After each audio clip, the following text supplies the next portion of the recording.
Hi guys, welcome back. If you are new to VirtualBox or updating from the old version, you have come to the right place. In one of my earlier video, I showed how to install VirtualBox version 7.0. But guess what?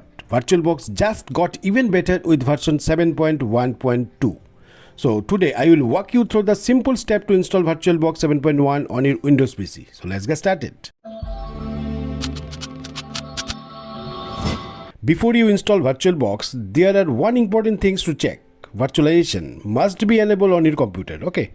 So virtualization allows VirtualBox to run virtual machines smoothly, and without it the software won't work properly. Okay.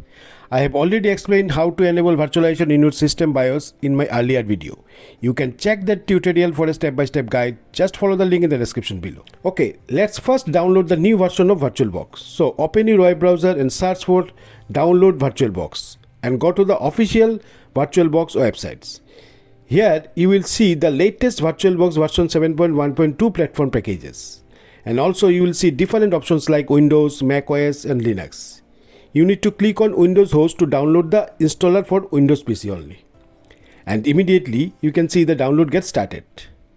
As you can see, it's nearly 106 MB size, so download take few seconds depending on your internet speed. Once the download is complete, let's move on to installing VirtualBox. Locate the downloaded files, usually you will find it in the download folder, and double click it to start the installation. The setup wizard will open. Just click next to continue. On the next screen, you need to accept the terms in the license agreement and then click on next. By default, the VirtualBox will install in the C drive. You can change if it needed, okay, but for most users the default location is fine. Then click next again to continue. Here you may get a network warning saying that your network features will be briefly interrupted. This is because VirtualBox installed virtual network adapter. Okay, just click yes to proceed. So during the installation you might see a message like missing dependencies Python code. Proceed with the installation. Simply just click on yes to continue with the installation. VirtualBox will install without any issue, even if Python is not found. Okay. So on the next screen, you will see custom setup options where you can choose additional features like create a start menu entry, create a desktop shortcut, create a shortcut for the quick launch. You can keep all those options checked to easily access VirtualBox from multiple places on your system. And then finally click install to begin the installation process.